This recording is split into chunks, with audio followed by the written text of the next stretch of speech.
Kazakhstan के Almaty में बड़ा तैयारा हादसा। एक मुसाफिर तैयारा 2 मंजिला इमारत से टकराया। हादसे में 9 लोगों की मौत। तैयारे में तकरीबन 100 लोग थे सवार। शहरियत तरमीमी कानून की हिमायत में आज मुल्क भर के मुख्तलिफ हिस्सों में होंगी रैलियां। बीजेपी की मुंबई में बड़ी रैली। आसाम, गोवा और विजयवाड़ा में भी कानून की हिमायत में मुनक्किद होंगी तकरीर।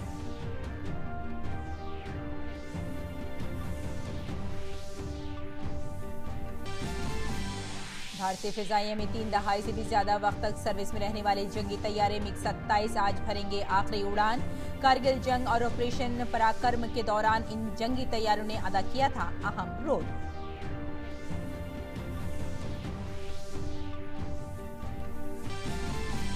पूरे शुमाली भारत में सर्दी का सितम जारी। महकमा मौसमियात ने की इतवार तक ऐसी ही जबरदस्त सर्द लहर और कड़ाके की ठंड की पेशगोई।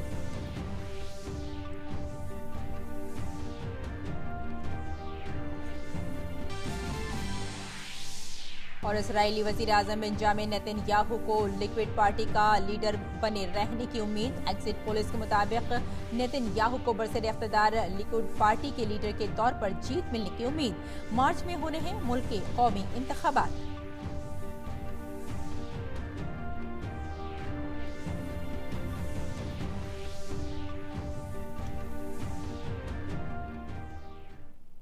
आदाब नाजरीन, अब खबरें तफसील से। मैं हूं आपके साथ रेशमा फारूकी। कजाकिस्तान के अलमाटी में आज एक बड़ा तैयारा हादसा हो गया। खबरों के मुताबिक तैयारा उड़ान भरने के थोड़ी ही देर के बाद 2 मंजिला इमारत से टकरा गया। इस तैयारे में तकरीबन 100 लोग सवार थे। अभी तक 9 लोगों के मारे जाने की खबर है।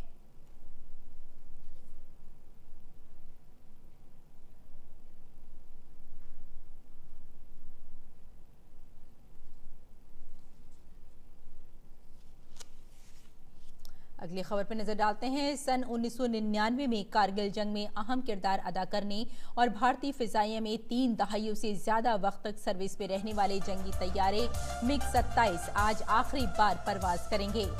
स्विंग विंग जंगी तैयारे फिजाइया में कई दहाइयों तक ग्राउंड अटैक बेड़े में अहम किरदार अदा कर रहे हैं। भारतीय फिजाइया 7 तैयारों के अपने स्क्वाड्रन को आज जोधपुर एयरबेस से रुखसत करेगी। दीगर एडिशन जैसे MiG-23 BN और MiG-23 MF फिजाइया से पहले ही रिटायर हो चुके हैं। इस बेड़े को तारीखी कारगिल जंग के दौरान उस वक्त फख्र हासिल हुआ था जब उसने दुश्मन के ठिकानों पर रॉकेट और बम गिराए थे।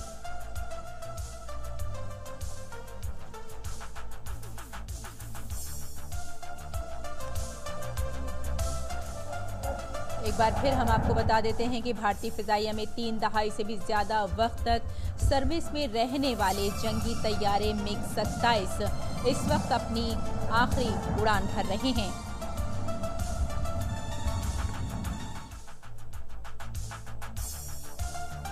सन 1999 में कारगिल जंग में अहम किरदार अदा करने और भारतीय फिजाइया में 3 दहाइयों से ज्यादा वक्त तक सर्विस में रहने वाले जंगी तैयारे MiG-27 आज अपनी आखिरी परवाज भर रहे हैं। अब अगली खबर पर नजर डालते हैं। शहरियत तरमीमी कानून की हिमायत में आज मुल्क के कई हिस्सों में रैलियां मुनक्किद की जाएंगी। भारतीय जनता पार्टी मुंबई में आज एक बड़ी रैली करेगी। आसाम के जागी रोड में भी बीजेपी एक शांति रैली का इनेकाद कर रही है। इस रैली से आसाम की वजीर आला सरबानंद सोनोवाल के खिताब करने की भी उम्मीद है। पुडुचेरी में भी बीजेपी CAA के हक में एक जुलूस निकालेगी। गोवा में रेलवे के वजीर पीयूष गोयल एक प्रेस कॉन्फ्रेंस से खिताब करेंगे।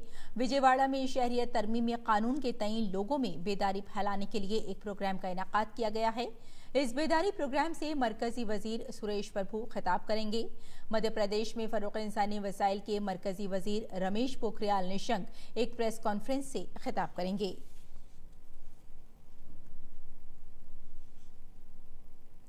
वज़ीर दाखिला अमित शाह ने अपोजिशन जमातों पर शहरियत तरमीमी कानून के बारे में दानिस्ता तौर पर लोगों को गुमराह करने का इल्जाम लगाया है। कल राजधानी में मुनक्किद एक तकरीब में उन्होंने कहा कि दिल्ली में हालिया तशद्दुद के लिए कांग्रेस जिम्मेदार है और अब दिल्ली के लोगों के जरिए कांग्रेस को सजा देने का वक्त आ गया है। शहरियत तरमीमी कानून के मसले पर मुल्क भर में मुखालफत और हिमायत का सिलसिला जारी है। इब्तदाई मुखालफत के बाद अब मुल्क के बड़े हिस्से में नए कानून के हक में जोरदार एहतजाज हो रहा है। मुल्क में अलग अलग हिस्सों में कानून की हिमायत में रैलियां और मुजाहरे हो रहे हैं, जिसमें बड़ी तादाद में लोग हिस्सा ले रहे हैं। कानून की हिमायत करने वालों का कहना है कि इसके इल्तजामात में कुछ भी गलत नहीं है और इस पर शुबह फैलाना गलत है। नागरिकता संशोधन विधेयक कोई पहली बार हिंदुस्तान में नहीं आया है। आजादी के बाद अब तक 5 संशोधन हो चुके हैं, लेकिन जो लोग इसको मुद्दा बनाकर मुसलमानों को परगलाना चाहते हैं, पिछड़ों को परगलाना चाहते हैं, दलितों को परगलाना चाहते हैं और उनको कहना चाहते हैं, उनके साथ राजनीतिक रोटी सेक रहे हैं। इस दौरान मरकजी वजीर दाखिला अमित शाह ने अपोजिशन पर शहरियत तरमीमी कानून पर शुबह फैलाने और अवाम को गुमराह करके कौमी राजधानी में माहौल बिगाड़ने का इल्जाम लगाया। विपक्षों ने कांग्रेस के नेतृत्व में एक भ्रांति खड़ी। सिटीजनशिप अमेंडमेंट बिल पर संसद के अंदर चर्चा हुई, सब जगह चर्चा हुई, कोई कुछ बोलने को तैयार नहीं, इधर उधर की बातें करते थे। बाहर निकलकर इसमें भ्रम फैलाना चालू किया और दिल्ली को अशांत किया। मैं कहना चाहता हूं, एक कांग्रेस पार्टी, इसके नेतृत्व में टुकड़े टुकड़े गैंग जो दिल्ली के अशांति के लिए जिम्मेदार है, इसको दंड देने का समय आ गया है। शहरियत तरमीमी कानून पर सियासत तो जारी है ही, एनपीआर और एनआरसी पर भी सियासी घमासान चल रहा है। हुकूमत ने 2 दिन पहले कौमी शहरियत रजिस्टर यानी एनपीआर को अपडेट करने का फैसला लिया। हुकूमत ने यह भी वाज़ेह कर दिया कि एनपीआर का एनआरसी से कोई ताल्लुक नहीं है। हालांकि कांग्रेस समेत कुछ पार्टियां फिर से इस मसले को एनआरसी से जोड़ रही हैं, लेकिन हुकूमत और बीजेपी दोनों इससे इनकार कर रही हैं। बीजेपी का दावा है कि एनपीआर की शुरुआत यूपीए हुकूमत ने ही की थी, जिस वक्त पी चिदम्बरम मुल्क के वजीर दाखिला थे, और अब वो इस पर गुमराही फैला रही है। ये लोग शुद्ध रूप से सांप सीढ़ी का खेल खेल रहे हैं। पहले सिटीजनशिप बिल पे सवाल खड़ा किया, एक्ट पे सवाल खड़ा किया, फिर एनआरसी पे जो है वो फेक एंड फैब्रिकेटेड कहानी शुरू कर दी, और अब जो जनगणना है एनपीआर के संबंध में सवाल खड़े करने की कोशिश हो रही है। सरकार का स्पष्ट मत है, जोर जोर से शोर मचा करके हम बार बार कह चुके कि भारत के किसी भी नागरिक की नागरिकता के पर कोई सवाल नहीं पैदा होता। कांग्रेस पार्टी ने देश को गुमराह किया है। हम जो एनपीआर लेकर आए हैं वो सिर्फ नेशनल पॉपुलेशन रजिस्टर है, इसका कोई दूर दूर का संबंध भी एनआरसी से नहीं है। एनपीआर पर अब एक वीडियो भी जारी हुआ है, जिसमें इस मसले पर कांग्रेस का तजाद जाहिर हो रहा है। वीडियो में अजय माकन जहां एनपीआर पर मरकजी हुकूमत पर हमला कर रहे हैं, वहीं पी चिदम्बरम का 2012 का वो बयान भी सामने आया जब वो एनपीआर की हिमायत कर रहे हैं। We also did the NPR in 2011, but we never took it forward to the NRC. But as soon as you link this NPR to NRC, this is something which should be objected to, because the Congress never brought it forward to the. और नाज़रीन, आइए आपको इस वक्त सीधे लिए चलते हैं जोधपुर एयरबेस, जहां भारतीय फिजाइया में 3 दहाई से भी ज़्यादा वक्त तक सर्विस में रहने वाले जंगी तैयारे MiG-27 इस वक्त अपनी आखिरी उड़ान भर रहा है। ये जोधपुर का एयरबेस है। इस वक्त आप देख रहे हैं कि तैयारा MiG-27 अपनी आखिरी उड़ान पर है। कारगिल जंग और ऑपरेशन पराक्रम के दौरान इन जंगी तैयारों ने अपना एक अहम रोल अदा किया था।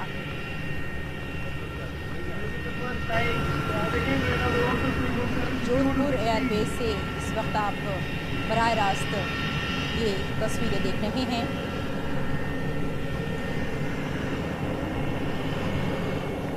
MiG-27 इस वक्त अपनी आखिरी उड़ान भर रहा है।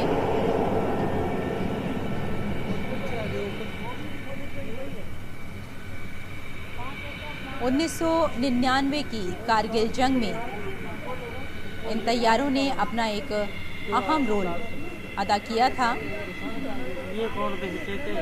जोधपुर एयरबेस से इस वक्त हम MiG-27 की आखिरी परवाज देख रहे हैं।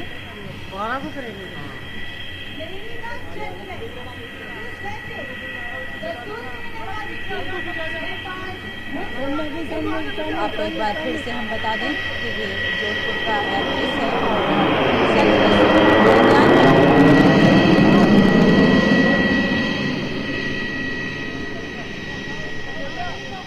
फिजाइया में 3 दहाइयों से ज़्यादा वक्त तक सर्विस में रहने वाले जंगी तैयारे MiG-27 आज अपनी आखिरी परवाज भर रहे हैं। जोधपुर एयरबेस से स्विंग विंग जंगी तैयारे फिजाइया में कई दहाइयों तक ग्राउंड अटैक बेड़े में अपना एक अहम किरदार अदा करते रहे हैं।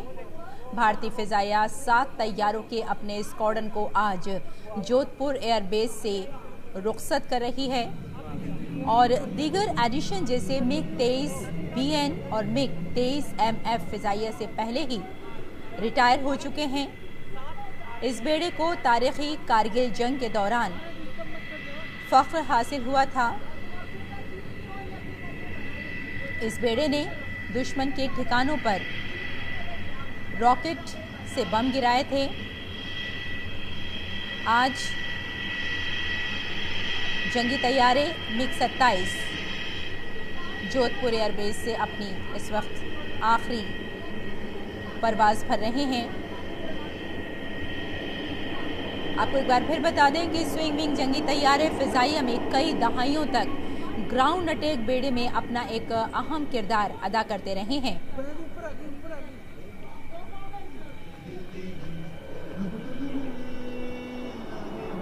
MiG-27 ने 1999 में कारगिल जंग में अपना एक अहम रोल अदा किया था। स्विंग विंग जंगी तैयारे फिजाइया में कई दहाइयों तक ग्राउंड अटैक बेड़े में अपना एक अहम रोल निभा रहे हैं। भारतीय फिजाइया 7 तैयारों के अपने स्क्वाड्रन को आज, बल्कि कहना चाहिए इस वक्त, जोधपुर एयरबेस से रुखसत कर रही है। इस बेड़े में 7 तैयारे हैं।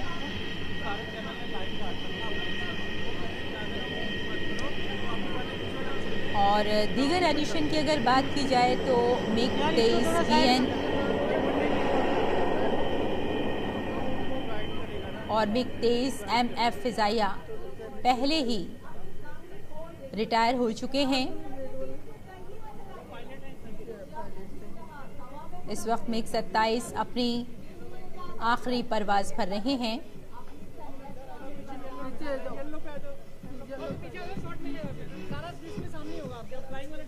ये आ जाए ना प्लीज। ये उन्हीं के पायलट हैं, ये नहीं रहेंगे तो फ्लाइंग नहीं हो पाएगी। नहीं ये येलो लाइन से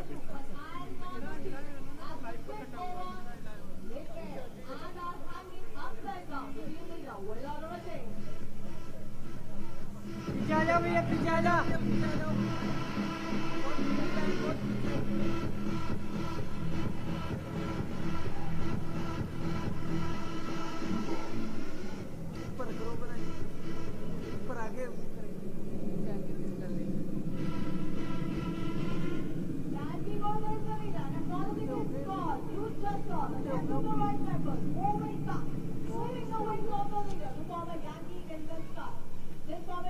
तो नाजरीन, जोधपुर एयरबेस से इस वक्त जंगी तैयारे MiG-27 अपनी आखिरी उड़ान पर हैं।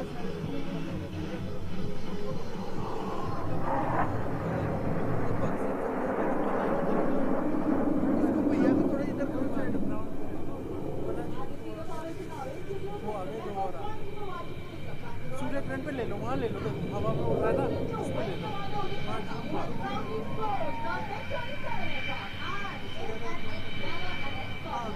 बहुत बढ़िया।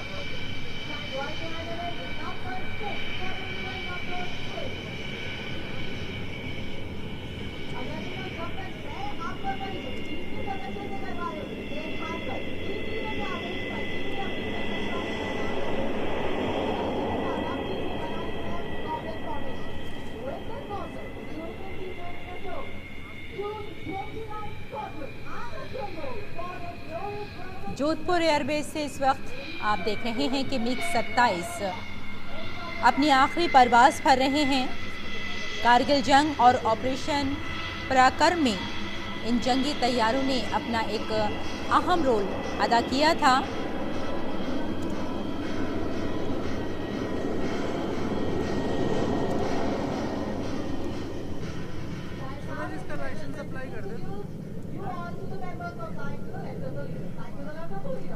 एक बार फिर से हम आपको बता दें कि ये जोधपुर एयरबेस से अपना MiG-27 आखिरी परवाज पर हैं।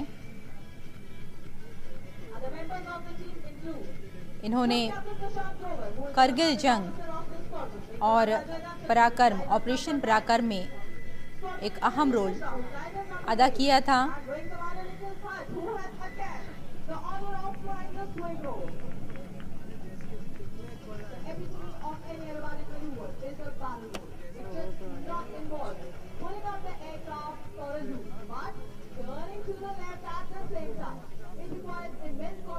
और स्विंग विंग जंगी तैयारे फिजाइया में कई दहाइयों तक ग्राउंड अटैक बेड़े में अपना एक अहम किरदार अदा करते रहे हैं।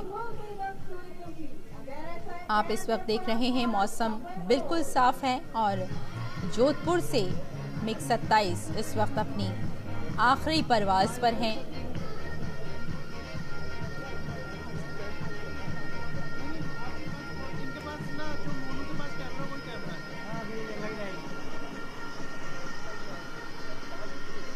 भारतीय फिजाइया 7 तैयारों के अपने स्क्वाड्रन को इस वक्त जोधपुर एयरबेस से रुखसत कर रहे हैं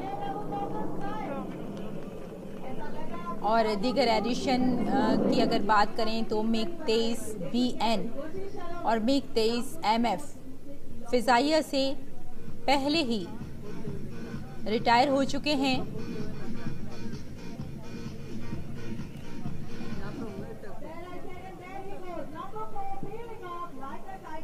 ये नज़ारा इस वक्त आप देख रहे हैं जोधपुर एयरबेस।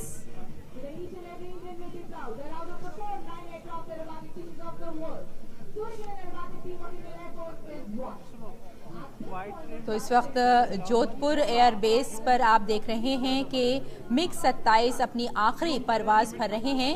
इस बारे में मज़ीद तफसीलात के लिए बात करते हैं अपने नुमाइंदे नवाजिश से। जी नवाजिश, हम जानना चाहेंगे आपसे कि भारतीय फिजाइया में 3 दहाई से ज़्यादा वक्त तक अपनी सर्विस में रहने वाले जंगी तैयारे इस वक्त MiG-27 अपनी आखिरी परवाज भर रहे हैं। आपके पास क्या तफसीलात हैं? हाँ रिश्मा, ये MiG-27 भारत की जंगी बेड़ी की सलाहियत में बड़ा इजाफा इन्होंने किया था और ख़ासतौर से कारगिल जंग में इन्होंने बहुत अहम रोल प्ले किया था। चाहे जब कारगिल जंग पाकिस्तान के साथ हमारी हुई थी तो पाकिस्तान के फाइटर प्लेन को इन लोगों ने, हमारे तैयारों ने चुन चुन कर मारा था। 1985 में ये फाइटर प्लेन हाँ हमने शामिल किए थे। 7 फाइटर प्लेन थे ये जो आज रिटायर हो रहे हैं और ये एक बड़ा ही जिसे कहते हैं गमनाक सा लम्हा है कि आज इनको रिटायर कर दिया जाएगा और आने वाले दिनों में और नई टेक्निक के तैयारे हमें मिल चुके हैं और भी हमें मिल रहे हैं।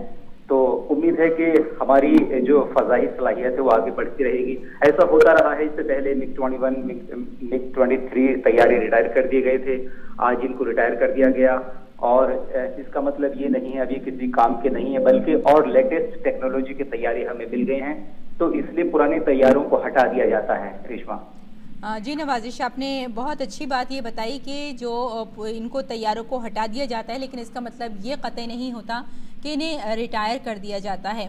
तो हम ये भी जानना चाहेंगे कि इस वक्त आप जैसे कि हमें मालूमात फराहम कर रहे हैं कि जोधपुर एयरबेस से ये अपनी आखिरी परवाज पर हैं, तो इस वक्त अगर हम जोधपुर की बात करें तो वहाँ फ़िज़ाइया के किन किन ऑफिसर्स का होना ज़रूरी होता है?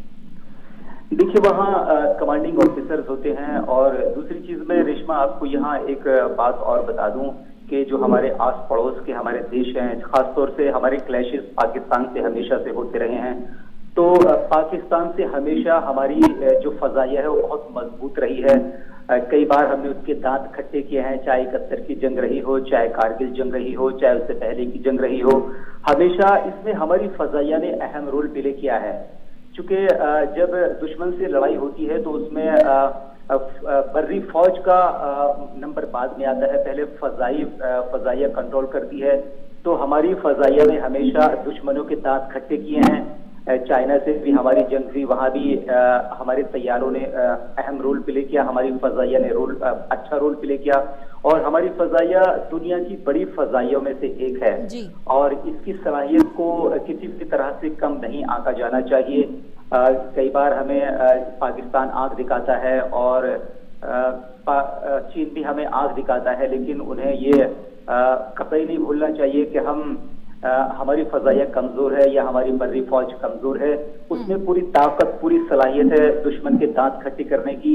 वो किसी भी चैलेंज का मुकाबला कर सकती है और घर में घुसकर भी मार सकती है। आपने पिछले दिनों देखा था कि हमने सर्जिकल स्ट्राइक भी किया था, हमारे तैयारी वहां गए थे और दुश्मन को उसके घर में जो उसके वहां टेररिस्ट कैंप थे उनको डिस्ट्रॉय किया था। तो बहुत पावरफुल हमारी फजाइया है और हमेशा रही है। भारत को इस पे फख्र है, हर हिंदुस्तानी को हमारी फजाइया पे फख्र है। जी नवाजिश, यानी ये कहा जा सकता है कि दुश्मन के सामने भी हमारी जो फ़िज़ाइया है बिल्कुल सीना तान के खड़ी रहती है और ये एहसास कराती है हमेशा से कि हम पूरी तरह से तैयार हैं अपने आप को बचाने के लिए अगर दुश्मन हमला करता है। अगर यहाँ पर हम करगिल युद्ध की ही बात करें तो इनमें जो ख़ास मिग 27 का बार बार जिक्र आता है कि मिग 27 ने अपना एक अहम रोल अदा किया था। तो अगर हम यहाँ करगिल की ही बात करें तो उस वक्त किस तरह की ख़ास बातें इस तैयारी में देखी जा रही थी? हाँ रेशमा, इसमें मिग 27 ने बहुत अहम रोल प्ले किया था कारगिल जंग में, क्योंकि जहां ये कारगिल जंग लड़ी गई थी मेरे ख्याल से गालिबन ये सबसे ऐसी जंग थी जो सबसे ऊंचे मुकाम पर लड़ी गई थी। तो वहां फजाइया के बीच ही ये जंग लड़ी गई थी, वहीं फजाइया ने ही इसमें अहम रोल प्ले किया था और मिग 27 ने इसमें बड़ा रोल प्ले किया था। पाकिस्तान के हमने दांत खट्टे कर दिए थे, उसके तैयारी मार गिराए थे, उसके फौजियों को घुटने टेकने पर मजबूर कर दिया था। तो हमारी फजाइया की जो तारीख रही है बड़ी सुनहरी तारीख रही है और हमेशा रहेगी भी। और चूंकि एक चीज और भी मैं रेशमा आपको बता दूं कि भारत की ये पॉलिसी रही है कि भारत ने आज तक किसी पे बिला इश्तियाल हमला नहीं किया और इसकी तारीख ऐसी है कि न किसी मुल्क पे अटैक करने के लिए गई है यहाँ की फौज, यहाँ की फजाइया, बल्कि जब इसकी तरफ कोई आंख उठा के देखता है तो तभी ये एक्शन लेती है। अदरवाइज अपनी तरफ से भारतीय फजाइया या भारतीय फौज कभी पहल नहीं करती। हमेशा आपने बहुत सारे स्टेटमेंट सुने होंगे, चाहे हमारे होम मिनिस्टर हों, चाहे हमारे डिफेंस मिनिस्टर हों, चाहे हमारे फॉरेन मिनिस्टर हों, हमारे सारे मिनिस्टर्स का यही स्टेटमेंट होता है कि भारत किसी की तरफ को आंख उठाकर नहीं देखेगा, लेकिन अगर भारत की तरफ कोई आंख उठाकर देखता है तो उसकी आंखें निकाल ली जाएंगी। यानी हम एक तरह से कह सकते हैं हम शांति चाहते हैं, अमन चाहते हैं, जियो और जीने दो में विश्वास रखते हैं कि आप भी जियो, शांति से रहो, हमें भी जीने दो, तरक्की आप भी करो, तरक्की हम भी करें। और लेकिन अगर भारत की तरफ को, भारत को डिस्ट्रॉय करने की अगर कोई कोशिश करता है, उसके बारे में सोचता भी है, तो हमारी फजाइया इतनी स्ट्रांग है कि उससे फौरन उसके मंसूबों को नेस्तो नाबूद कर देती है। इस बात के लिए हमें फख्र है भारतीय फजाइया पे। बिल्कुल, आपने बहुत अच्छी बात कही कि हमें फख्र करना चाहिए अपनी फजाइया पे। लेकिन एक बात और सामने आती है नवाजिश कि अगर हम ये देखें कि जिस तरह से मिग 27 अपना एक अहम रोल अदा करते रहे हैं और काफ़ी पावरफुल ये तैयारे रहे हैं, तो फजाइया क्या इस तरह के जो जहाज़ होते हैं या तैयारे होते हैं उन्हें एक वक्त में आकर रिटायर कर देती है? इसकी कोई ख़ास वजह या कुछ नई जो तकनीकी इसमें चीजें होती हैं उसे लाने के लिए ऐसा किया जाता है? हाँ रेशमा, देखो आप जानती हैं कि दुनिया में हथियारों की बहुत ज्यादा बड़ी दौड़ है। नई टेक्नोलॉजी जब आती है, नई तकनीक आती है तो पुरानी तकनीक बेकार पड़ जाती है, तो फिर लेटेस्ट टेक्नोलॉजी को लोग अपनाते हैं। वही हथियारों का भी मामला है कि जब कोई पुराना तैयारा था, जैसे हमने इनको 1985 में भारतीय फजाइया में शामिल किया गया था, तो एक लंबा वक्त हो चुका है। अब उसके अलावा बहुत से लेटेस्ट जंगी तैयारे आ चुके हैं। अब इनकी तकनीक काफी पुरानी हो गई है। अब जो लेटेस्ट तैयारे हैं उनकी मारक क्षमता, उनकी मार करने की सलाहियत बहुत ज्यादा है, वो ज्यादा एक्टिव है, उनमें लेटेस्ट टेक्नोलॉजी है, उनमें सिग्नल हासिल करने की जो पावर है वो भी बहुत ज्यादा है, डिफेंडिंग सिस्टम उनका बहुत ज्यादा स्ट्रांग है। तो ये वक्त के साथ साथ हर चीज खुद को अपडेट करती है। आने वाले वक्त में भी ऐसे ही होगा। अब हम फ्रांस से भी डील कर रहे हैं, बल्कि वहां से कुछ तैयारे हमें मिल भी गए हैं। राफाल बहुत ज्यादा एक तरह से अपडेट टेक्नोलॉजी का तैयारा है और उसके सामने उसका डिफेंडिंग सिस्टम इतना बढ़िया है कि कोई भी उसको इतनी जल्दी से मार नहीं सकता। तो ये नई टेक्नोलॉजी है, नई टेक्नोलॉजी आती है तो लोग अपनाते हैं, फिर उससे फौज, आर्मी और ज्यादा मजबूत होती है। जब राफाल हमें मिलेगा तो हमारी फजाइया की ताकत कई गुना बढ़ जाएगी। ऐसा नहीं है कि मिग 27 जब हमारे पास था तो हमारी फजाइया में ताकत कम थी, तब भी बहुत ज्यादा थी और दुनिया की बड़ी फजाइया में से एक हमारी फजाइया है। तो लेकिन वक्त के साथ साथ चीजें बदलती हैं, अपग्रेडेशन होता है, तो इनमें भी अपग्रेडेशन होता है। अब ये तैयारे रिटायर हो जाएंगे या आज हो रहे हैं, तो नए तैयारे आने शुरू हो गए हैं, दूसरे आ रहे हैं, उसके बाद और तैयारे आएंगे, तो ये सिलसिला चलता रहेगा और हमारी फजाइया मजबूत होती रहेगी। रेशमा जी, बहुत बहुत शुक्रिया नवाजिश हमारे साथ जुड़ने के लिए और इस तमाम मालूमात के लिए। तो एक बार फिर हम आपको बता दें कि इस वक्त जोधपुर एयरबेस से भारतीय फिजाइया 3 दहाई से भी ज़्यादा वक्त तक सर्विस में रहने वाले जंगी तैयारे मिग 27 की अपनी आज आखिरी उड़ान भर रहे हैं और करगिल जंग और ऑपरेशन पराक्रम के दौरान इन जंगी तैयारों ने अपना एक अहम रोल अदा किया था। और हमारे नुमाइंदे नवाजिश अभी हमें बता रहे थे कि ये तैयारे एक वक्त के बाद अपडेट करने के लिए, इसमें नया वर्जन डालने के लिए, नई तकनीक डालने के लिए इन्हें रिटायर कर दिया जाता है और उसके बाद नई नई तकनीक इस्तेमाल करने के लिए नए तैयारों का इस्तेमाल किया जाता है। और अगर हम मिग 27 की ही बात करें तो ये वर्जन पुराना है और नया वर्जन लाने के लिए फ़िज़ाइया कुछ नई चीज़ें सामने लाना चाहती है। और यहाँ ये भी बता दें कि 2006 में अपडेट किया गया था मिग 27 को और ये वर्जन एयरफोर्स में अपनी जो खदमात हैं वो दे रहा था और इसकी जगह पर जो फ़िज़ाइया है उसने मिग 21 फाइटर जेट की जो खदमात थी वो भी लेनी शुरू कर दी थी।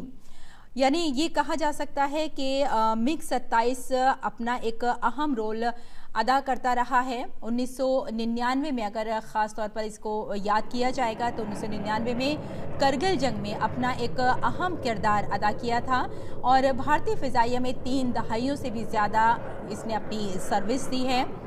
जंगी तैयारे मिग 27 इस वक्त जोधपुर एयरबेस पर अपनी आखिरी परवाज़ कर रहे हैं। स्विंग विंग जंगी तैयारे फ़िज़ाइया में कई दहाइयों तक ग्राउंड अटैक बेड़े में अपना एक अलग ही रोल इन्होंने प्ले किया था, अहम किरदार अदा किया था। भारतीय फ़िज़ाइया 7 तैयारों के अपने स्क्वाड्रन को आज जोधपुर एयरबेस से इस वक्त रुखसत कर रही है। और दीगर एडिशन की भी बात की जाए तो मिग 23 BN और मिग 23 MF फ़िज़ाइया से पहले ही रिटायर हो चुके हैं। इस बेड़े को तारीख़ी कारगिल जंग के दौरान उस वक्त फ़ख्र हासिल हुआ था जब इसने दुश्मन के ठिकानों पर रॉकेट से बम गिराए थे। तो नाज़रीन, जोधपुर एयरबेस से इस वक्त आपने देखा कि मिग 27 अपनी आखिरी उड़ान भर रहे हैं। आइए अब थोड़ा सा और आगे बढ़ते हैं और दिल्ली से शाये उर्दू अखबारात का मुख्तसर जायजा देखते हैं।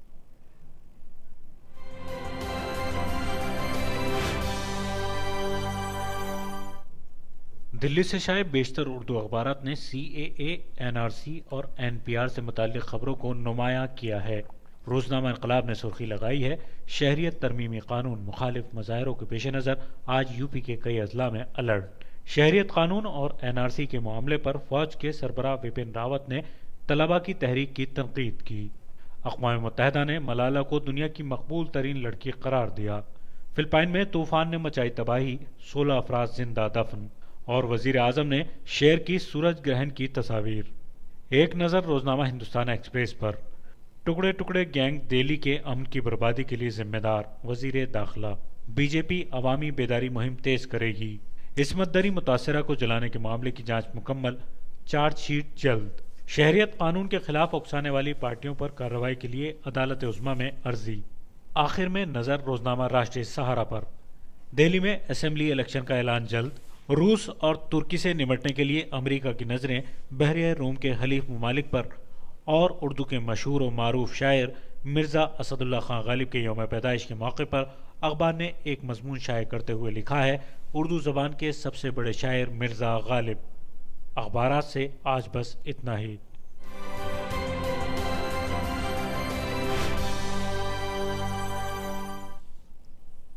तो नाज़रीन, इस बुलेटिन में फ़िलहाल इतना ही। इजाज़त दें, आदाब।